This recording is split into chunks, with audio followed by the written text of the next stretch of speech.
This week in Jamaica Now. Why Health Minister remained mute at the Chikungunya press conference. Meanwhile, the Prime Minister says he has done nothing wrong in his handling of the crisis. Latest Gleaner-commissioned poll shows the Prime Minister trailing Andrew Holness and family of man who allegedly died on hospital floor considering legal action. The details of these and other stories coming up after the break. Hospitality Jamaica presents its 10th Anniversary Awards and Gala, Saturday, October 25 at Montego Bay Convention Center, 6:30 p.m. Honoring Jamaica's best in cuisine, best EP hotels, best all-inclusive, best small or boutique hotels, and best in transportation. The Hospitality Jamaica Awards are sponsored by the Jamaica Tourist Board, Montego Bay Convention Center, CPJ, Rainforest Seafoods, Thai Flora, and the Gleaner Company.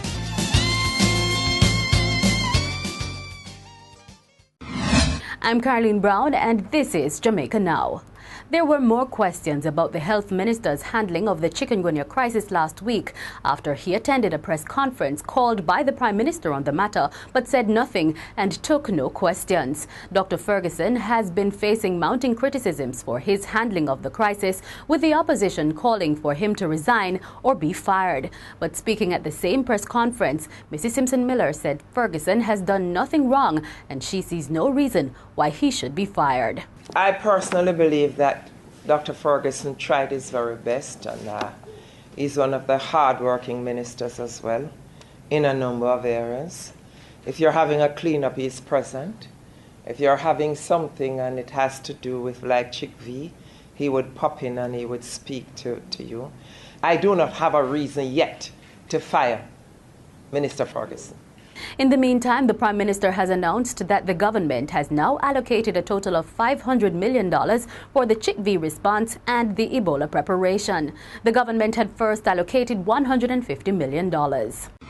The governing People's National Party has declined to comment on the arrest and charge of one of its well-known activists and former Senator, Basil Waites.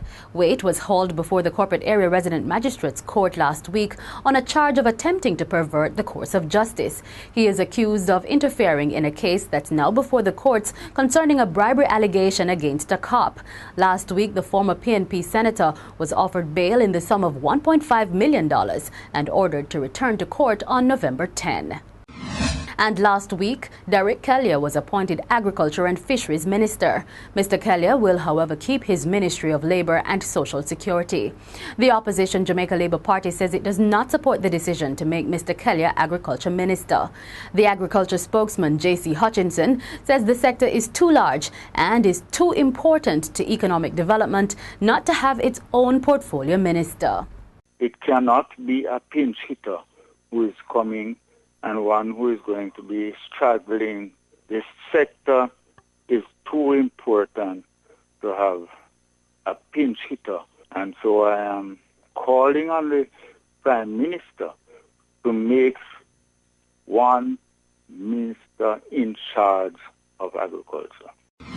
The results of the latest Gleaner-commissioned Bill Johnson poll are in, and Prime Minister Portia Simpson Miller is trailing. The survey shows that only 26% of Jamaicans believe that Mrs. Simpson Miller would do a better job of leading the country at this time, compared with 46% of Jamaicans who said the opposition leader, Andrew Holness, is the better leader.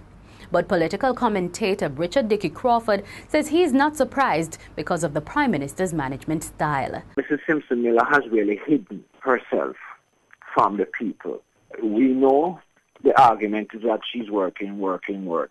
But in these kinds of times, when the results do not come out favorable for the people, then they're going to have to draw their own conclusions. That is what accounts for the 73% feeling we're going in the wrong direction. Meanwhile, the PNP says the poll shows that the party still has a lot of work to do and Jamaicans will have a more positive outlook for the country in a short while. Gay rights lobby group J-Flag says it is disappointed that 9 out of 10 Jamaicans do not support a repealing of the country's anti-sodomy laws.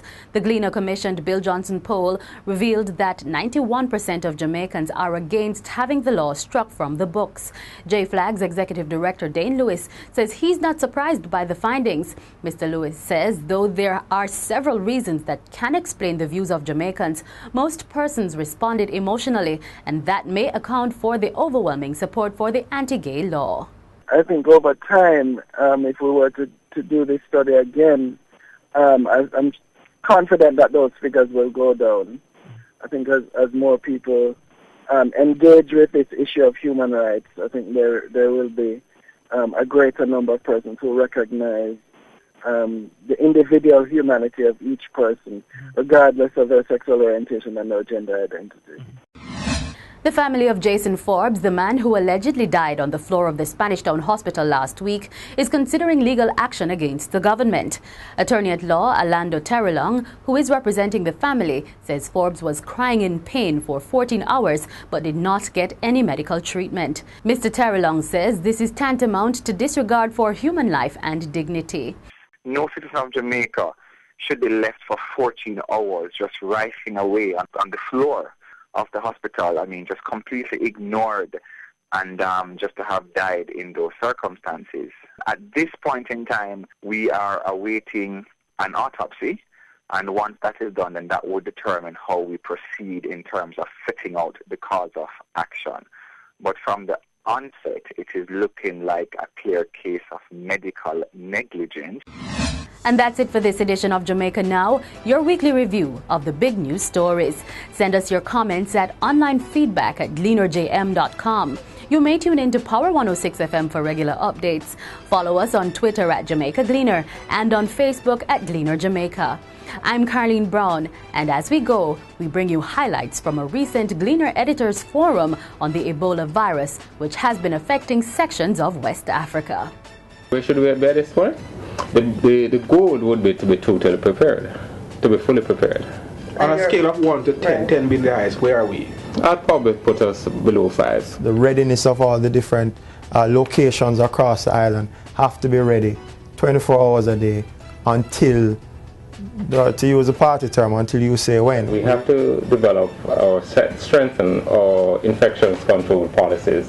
So it basically means how it is that we interact with patients, how we treat patients, how we dispose of their waste. All of those systems need to ensure that they are strengthened and airtight.